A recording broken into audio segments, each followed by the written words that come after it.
Do you love spending time alone? Are you considerate of others? Are you reserved and conscientious? Then you might be one of the INFJs.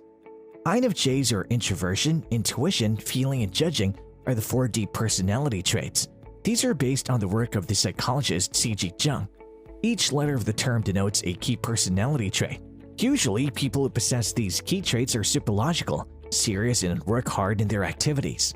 People who are INFJs usually love spending time alone and have their sweet ways to resolve any problems that they might face. They understand the value of emotions and the people with whom they are closely connected. The INFJs make sure to keep their bond deep always. Even though they're considerate about the feelings of their closely bonded people, they also need alone to feel fresh. INFJs are truly appreciated and are considered to be the real alpha. But why is that so? We will get to know about that now. Number 10. Highly perspective of others. The most applaudable characteristic of an INFJ is the capability to read others. They can understand and grasp the motive and the state of a person's mentality in just a matter of seconds. But the sad part is, people usually don't get the state of INFJs anywhere close to how INFJs do to other people. They often hope to cross such people who would get their emotions and feelings just the way they get from others. When we're talking about how INFJs are considerate of others, we don't just mean they remember what the person's favorite color is or how he or she likes coffee. They always go for the bigger picture. The minds of INFJ work wonderfully. They go beyond their capability to crack the code of people and their minds and what could make that person click. Number 9. Ability to forecast. It might come as a real shocker to people when they find out that INFJs can predict. Yes, you heard that right. They can predict something and it's as good as the truth.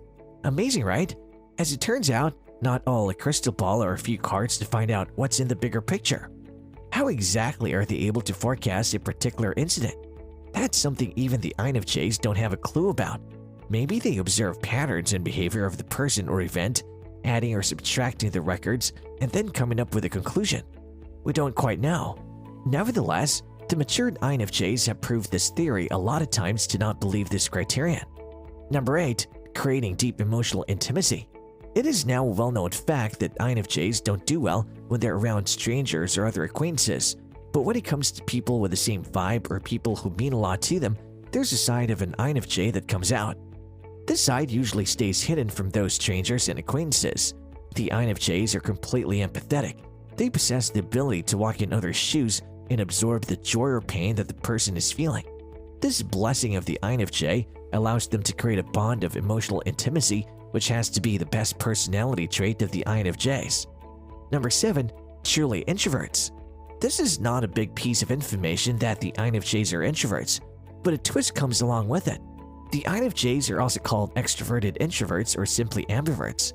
These nicknames are gifted to them because when they're around strangers or acquaintances, they keep themselves totally to themselves and don't utter a word. But the tables quickly turn when it comes to people whom the INFJs are familiar with. They talk and fight and argue with the people with whom they share emotional connections. INFJs are introverts who prefer a small circle of gatherings or close people rather than a bigger one. And as they're total introverts, they need their alone time to refresh themselves and get the hang of it. Number 6. Searching for their soulmates. Like any other normal human being, the INFJs also long to have someone with whom they can share their emotional to physical connections. One-sided relationships are not considered important to them. One major drawback that comes along with being an INFJ is that they lack social energy, and getting a relationship to start without having social energy is something not easily accomplished. But once an INFJ finds their soulmate, they kick off. They can get their satisfaction by knowing that they at least have someone who will get them just like the way they get others. They will be released knowing that they're not alone and will have an empathetic person just like themselves. The INFJs find it hard to get to this kind of a position in a relationship, but when they do, it is something they do not let go of easily. At least not without a fight, as this kind of relationship is considered to be miraculous. Number 5. INFJs are compassionate toward others. INFJs are generally very soft-spoken and empathetic. Their emotional understanding is considered very high. This makes them feel compassionate towards others. They feel and understand people's pain and sorrow. They also have a strong sense of intuition. This helps them get a grasp of how negative feelings work and impact and learn how to control them. However, this by no means should make you believe that INFJs can be pushed around and fooled. They may be compassionate, but they're also very good at making decisions in an instant. They will not be fooled by false stories to gain compassion. They can see right through lies, and they also have a strong belief system that is deeply rooted within them. Number 4, INFJs like to help others. People always tend to think that introverts don't care about other people, for they always like to live a solitary life. While introverts do prefer solidarity, that doesn't mean that they don't care. They're especially good at forming long-lasting bonds with others.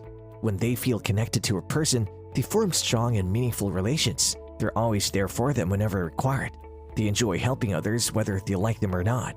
People only selectively see the part where introverts need to pause for a minute and recharge their brains after socializing with too many people in a day.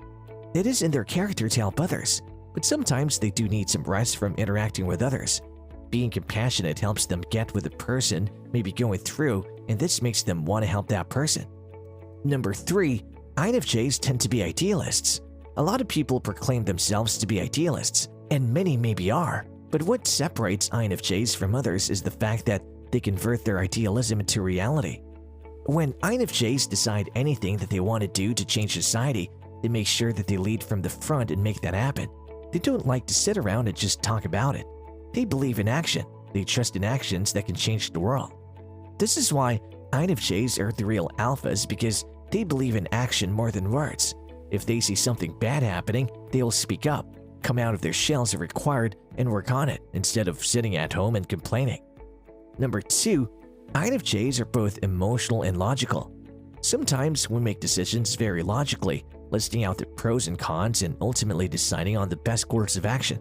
On other days, however, emotions can get the better of us. We tend to get emotional, and that can sometimes hurt us. INFJs have a unique combination of thinking both emotionally and logically at the same time. Sometimes they might give greater weight to the emotional side of things, but in no way they do take the decision solely based on that. They like to do critical thinking, and this helps them make the decision all the way around. They understand both the good and bad in this world and act accordingly. They can be compassionate as well as straightforward, depending on their decision and the scenario they are in. Number 1, INFJs are well-organized. INFJs are very organized, and they like to plan everything out beforehand to avoid any mistakes. From their lives to their rooms, they like things to be planned to perfection. They like things to be where they should be. Along with that, they also have a sharp memory. They remember exactly where everything is. They're also good at remembering dates and deadlines for work to be done. Their organization also translates to conversations that they have with others. They're very meticulous in the way they talk. They're aware of their own words and also to whom they're speaking. They choose their words carefully to avoid misunderstandings and mistakes. INFJs are also considered perfectionists and dominating when it comes to work that needs to be completed within a given time. They like to plan out the whole job, organize it well, and then proceed accordingly. They make decisions quickly and reliably. They like making decisions as early as possible so that they have a clear picture of what needs to be done and how. Keeping everything organized makes INFJs feel satisfied, and sometimes they'll organize other places besides their houses because it makes them feel better.